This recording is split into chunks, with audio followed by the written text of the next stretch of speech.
वो है protein.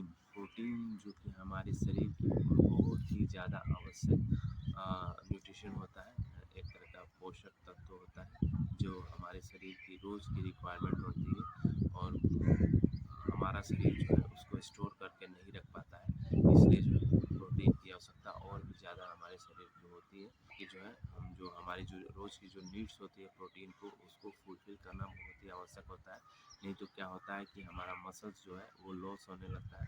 Muscles जो है अच्छे तरीके से विकास नहीं कर पाते, उनका ग्रोथ नहीं हो पाता है। और ना सिर्फ मसल्स बल्कि प्रोटीन जो है वो हमारे इम्यून सेल्स को भी जो है बेहतर करने में बहुत ज़्यादा हेल्पफुल होता है। हमारा ओवरऑल जो डेवलपमेंट होता है प्रोटीन उसमें बहुत ज़्यादा सहायक होते हैं हमारे ब्रेन के डेवलपमेंट में, हमारे और ऑलमोस्ट सारे बॉडी पार्ट में जो है प्रोटीन की रिक्वायरमेंट होती है। यहाँ तक कि जो हमारा स्किन होता है तो उसको भी हमारे प्रोटीन की जो है नीड्स होती है। इसलिए जो है या नेल्स हो गए, नाखून जो होते हैं उसको प्रोटीन की आवश्यकता होती है। बाल जो होता है जो हमारे बाल होते हैं उनमें भी प्रोटीन की आवश्यकता होती है। तो ऐसे में सोचिए प्रोटीन की कितना ही ज़्यादा ज़रूरत होती है हमारे शरीर को कि हमें कितने प्रोटीन की आवश्यकता होती है।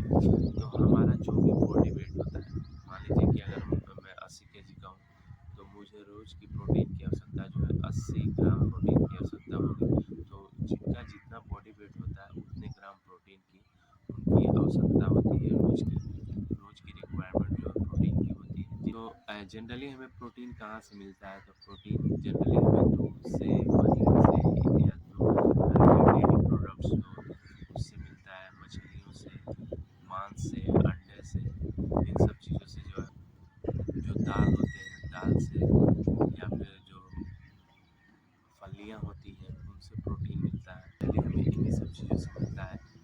बट दिक्कत क्या है कि उन सब चीज़ों को जो हमें नेचुरली जिनसे प्रोटीन मिलता है तो उनके साथ साथ जो है extra carbohydrate, extra fat added होता है, जिसकी वजह से क्या होता है कि हम अपनी प्रोटीन की रिक्वायरमेंट को फुलफिल करने लगते हैं। तो उसको पूरा करने के लिए जो है हमें एक्स्ट्रा कार्बोहाइड्रेट लेना पड़ जाता है, एक्स्ट्रा फैट लेना पड़ जाता है, जिससे क्या होता है कि हमारी समस्या एक से वो भी हमारे हेल्थ के लिए सही नहीं होता है, क्योंकि हमारा बॉडी बहुत ही स्मार्ट तरीके से वर्क करता है। और ये क्या करता है कि जितनी भी ऊर्जा होता है वो सबको फैट में कन्वर्ट करके या किसी न किसी फॉर्म में कन्वर्ट करके बॉडी के अंदर स्टोर करके रखना चाहता है। इसलिए ताकि जब हम स्टार्वेशन की कंडीशन में हो, जब हमें खाने की आवश्यकता हो और खाना मिल ना रहा हो, ताकि वैसे कंडीशन में जो है फैट को एनर्जी में कन्वर्ट करके शरीर इस्तेमाल कर सके। इसलिए जो है इसको बचा कर रखता है ताकि स्टार्वेशन के समय जो है इसका यूज़ कर सके। प्रोटीन की कमी से क्या कौन-कौन सी बीमारियाँ होती हैं या कैसे या कौन-कौन सी समस्या, थकावट या कमज़ोरी महसूस होता है। अगर प्रोटीन की कमी हो तो थकावट या कमज़ोरी महसूस होगा। आँखों के नीचे जो आँख है, हमारे जो आँख है उनके नीचे जो है डार्क सर्कल्स या कालापन जो है वो बढ़ जाता है, वो भी इंडिकेशन होता है या सिम्टम्स होता है कि हमें जो है प्रोटीन की कमी हो रही है। मांसपेशियाँ जो होती है, जो मसल्स हमारे होते हैं उनका अच्छे तरीके से विकास नहीं हो पाता है, डेवलपमेंट नहीं हो पाता है। मसल्स का ग्रोथ जो है उसमें कमी होने लगती है या मसल्स लॉस होने लगता है। तो ये भी प्रोटीन की कमी के कारण ही होता है। उसके साथ साथ जो है शरीर जो है, हमारा शरीर जो है फूला-फूला सा महसूस होता है, पानी वाला चर्बी भर जाता है। इसके साथ-साथ जो है अगर प्रोटीन की कमी हो तो आपके बाल जो है वो भी झड़ना शुरू हो जाते हैं। बाल जो है वो मजबूत नहीं रह पाते हैं। प्रोटीन की कमी के कारण बाल जो है झड़ना शुरू हो जाते हैं। अगर चोट कहीं पे लग जाए, कहीं इंजरी हो जाए या किसी वजह से जो है या एक्सीडेंटल कंडीशन हो तो उसमें क्या होता है कि रिकवरी जो है वो स्लो हो जाता है, क्योंकि प्रोटीन जो है वो हमारे मसल्स को रिकवर करने में बहुत ज़्यादा सहायक होता है। ना सिर्फ वो मसल्स के ग्रोथ के लिए यूज़फुल होता है बल्कि जो है मसल्स का रिकवरी में, और अगर आप इंजर्ड हो जाते हैं और आप प्रोटीन की कमी है तो रिकवरी बहुत ही स्लो हो जाती है। जो प्रोटीन की कमी होती है उससे पहले ही बूढ़े दिखने लगते हैं, उनकी स्किन जो होती है वो डल हो जाती है, झुर्रियाँ हो जाती है, झुलने लगता है, जिससे क्या होता है कि जो भी उनका वो एज ग्रुप होता है, जो भी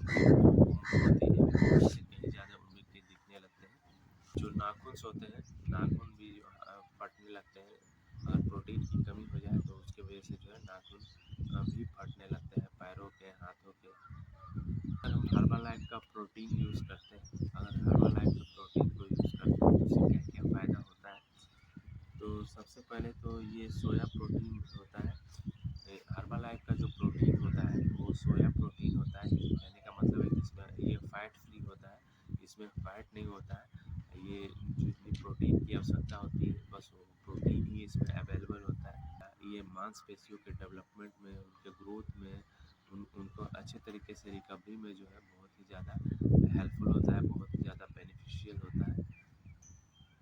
तो अगर प्रोटीन का इस्तेमाल करते हैं तो इंचेस लॉस करना हो, जैसे कमर उमर के पास जो एक्स्ट्रा फैट डिपॉजिट हो जाता है, एक्स्ट्रा चर्बी जो जमा हो जाता है, तो उसको भी रिड्यूस करने में जो है प्रोटीन बहुत ज़्यादा हेल्पफुल होता है। अपने आइडियल वेट को मेंटेन करने में प्रोटीन बहुत ज़्यादा हेल्पफुल होता है। प्रोटीन जो होता है वो भूख को भी कंट्रोल करता है। जो बार बार खाने की जो आदत होती है, जिससे क्या होता है कि हमारा जो कैलोरी इंटेक होता है वो बहुत ज़्यादा हो जाता है। तो वैसे में अगर आप प्रोटीन प्रॉपर मात्रा में ले रहे होते हैं तो वो आपके भूख को भी कंट्रोल करता है, आपके हंगर को सेटिस्फाइड करता है, जिससे क्या होता है कि आपको भूख बार बार नहीं लगता है।